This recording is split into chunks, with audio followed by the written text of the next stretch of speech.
These greenhouses in the town of Rafah cover a network of tunnels used for smuggling not only goods to Gaza residents, but also weapons, explosives, and rockets. A television crew hired by CBN visited the tunnels just meters from the Egyptian border. The Israeli army knocked out 70% of the tunnels during the almost month-long war against Hamas in December and January.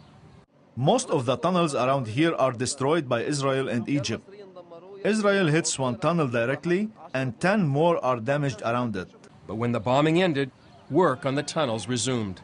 The tunnel industry is reviving once again. Since they began to smuggle regular explosives through the tunnels, this means a whole new game. Israeli army spokesperson Avital Leibovich says that since Hamas took over Gaza 2 years ago, the smuggling of explosives has grown. Before Hamas came into power, 3 to 4 tons of explosives were smuggled a year through these tunnels. After Hamas came into power, we're talking about 100, at least, tons of explosives that were smuggled inside Gaza. Hamas controls the tunnel industry. A few secret tunnels are used to transport weapons and money. Others provide Gazans with food and other daily necessities. In this tunnel, the goods are towed in plastic containers. These bags contain clothing. I am making $12.50 per day. I would rather die than seeing my kids with no food. I have 10 kids. People here are going crazy. Do they have to steal or throw hand grenades to live? Even the Jews will do much more if they are without food. There is no humanitarian crisis in Gaza. However, I don't think the situation is pink. But every day, there are at least 100 full semi-trailers of different types of humanitarian aid. The Israeli army estimates there are now 300 tunnels along Rafah's 8-mile border with Egypt.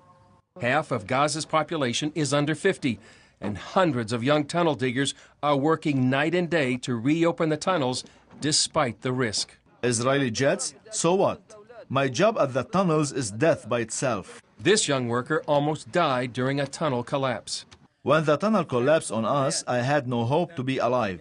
I stayed in it for 3 to 4 days. I had my oxygen mask on. I had no chance to go back home, but God saved me. Hamas police forbid regular smugglers from importing drugs and weapons.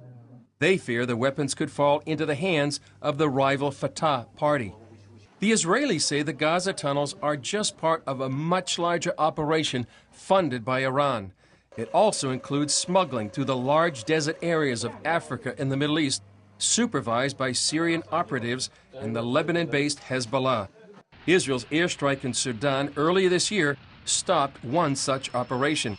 Meanwhile, Palestinians insist they won't stop smuggling, especially as long as Israel keeps its blockade around Gaza. But Israelis insist that more tunnel traffic will certainly lead to more violence. We are monitoring the situation very closely. We are giving our recommendations to the political echelon. And we are ready, if we need, to act once again in order to protect the people of Israel. Chris Mitchell, CBN News, Jerusalem.